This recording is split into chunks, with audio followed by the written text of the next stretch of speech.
আসসালামু আলাইকুম। আ আমরা এখন সমাধান করব ৫ এর ঘ নম্বর সমস্যা। এখানে দেওয়া আছে log 10 এখানে হচ্ছে 50/147 ঠিক আছে?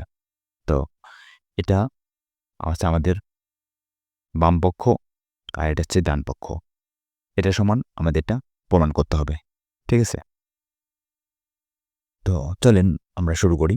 প্রথমত আমরা এখানে যে সংখ্যা আছে ৫০ আর এখানে ১৪৭ তো এই সংখ্যা দুইটাকে ভেঙে নিয়েছি। ঠিক আছে? তো অঙ্কের এই অংশটুকু আপনারা যদি চান যদি বুঝে থাকেন তখন এটা স্কিপ করে যাবেন। সরাসরি এখানে বাম পক্ষ থেকে শুরু করবেন। আমরা হিসেবের সুবিধার্থে একটু শুরুতেই লিখে রাখছি যাতে আপনাদের বোঝাতে সুবিধা হয়। ঠিক আছে? তো দেখেন ৫০, ৫০ কে আমরা যদি একটু ভেঙে লিখি তাহলে ২৫ দ্বিগুণে ৫০।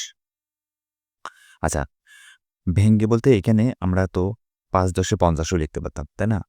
তো এখানে আমরা যেভাবে ভাঙাইছি সেটা হচ্ছে যে আমাদের মৌলিক সংখ্যাগুলা দিয়ে ভাঙানোর চেষ্টা করেছি বা আপনারা যখন ভাঙাবেন তখন মৌলিক সংখ্যা মাথায় রেখে ভাঙাবেন। দেখেন এখানে ২৫ × ৫০ তারপরে এই ২৫ কে আবার ভাঙিয়েছি দেখেন ৫ ৫ এ কত? ২৫ যদি খেয়াল করেন এখানকার প্রত্যেকটা সংখ্যাই হচ্ছে মৌলিক সংখ্যা। ঠিক আছে? তো এই মৌলিক সংখ্যা দিয়ে যাতে ভাঙাতে পারেন এ চিন্তা ভাবনা করে ভাঙাবেন। দেখেন এখান থেকে আমরা এটাকে কি লিখতে পারি? 2 × 5 তারপরে স্কোয়ার। ঠিক আছে? ওকে। এবার ১৪৭ কে যদি আমরা একটু ভেঙে লিখি তাহলে আমরা এভাবে লিখতে পারি 3 × ৪৯ এখান থেকে ৭ ৭ এ ৪৯ হলো 3 7 7 ঠিক আছে? তাহলে 3 আমরা লিখতে পারি 7 স্কোয়ার। এই হচ্ছে আমাদের ৫০ এবং ১৪৭ কে ভাঙানোর ওয়ে। ঠিক আছে? এখন আসেন আমরা মূল অঙ্কে ফিরে যাই। বামপক্ষ আমাদের কি দেওয়া আছে? এটা দেওয়া আছে এই অংশটা। তো আমরা প্রথমেই যে কাজটা করব সেটা হচ্ছে যে log 10 50 এটা একবার লিখব। তারপরে যেহেতু এই ৫০ আর ১৪৭ ২ টাই কি অবস্থায় আছে? ভাগ অবস্থায় আছে। তাহলে আমরা বিয়োগ চিহ্ন দিতে পারি। বিয়োগ চিহ্ন দেওয়ার পরে কি করব? log 10 এখানে ১৪৭ এভাবে লিখতে পারি। ঠিক আছে?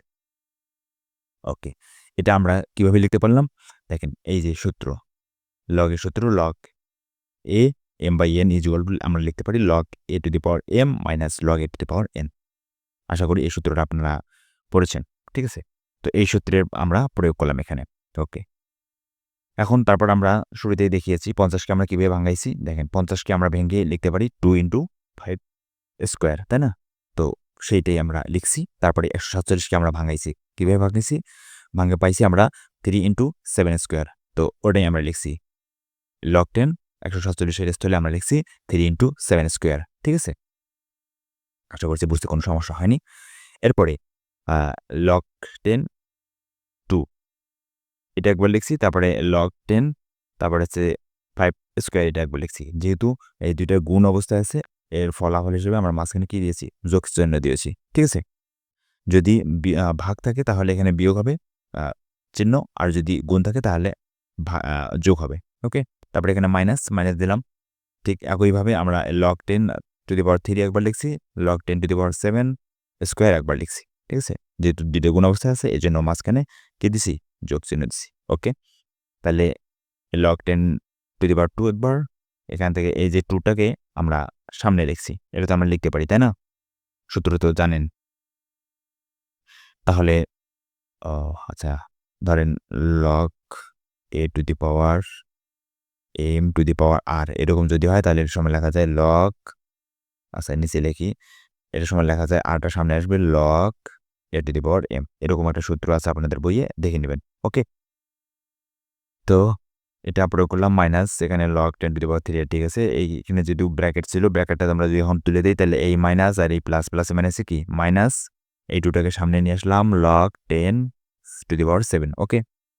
তাহলে দেখেন আমাদের এটাই প্রমাণ করতে বলছে। এই যে এই অংশটা আমাদের প্রমাণ করতে বলছে। তো দেখেন আমরা এটাই পাইছি কিনা? তো এটাই আমরা পাইছি, তাই না? তাহলে আমরা বলতে পারি যে এটা হচ্ছে আমাদের কি? ডান পক্ষ। ওকে? তাহলে অতএব আমরা এটা ইকুয়াল তো লিখতে পারি অথবা বাম পক্ষ ইকুয়াল টু বাম পক্ষ ইকুয়াল টু ডান পক্ষ। আচ্ছা, এখানে আমাদের দেখাতে বলছে, এজন্য দেখানো হলো। আ যা বলবে তাই আমাদের করতে হবে। যদি বলে যে দেখানো হলো, দেখাও তাহলে দেখানো হলো। আর যদি প্রমাণ করতে বলে তাহলে আছে প্রমাণিত। এই হচ্ছে আমাদের প্রদত্ত সমস্যাটির সমাধান।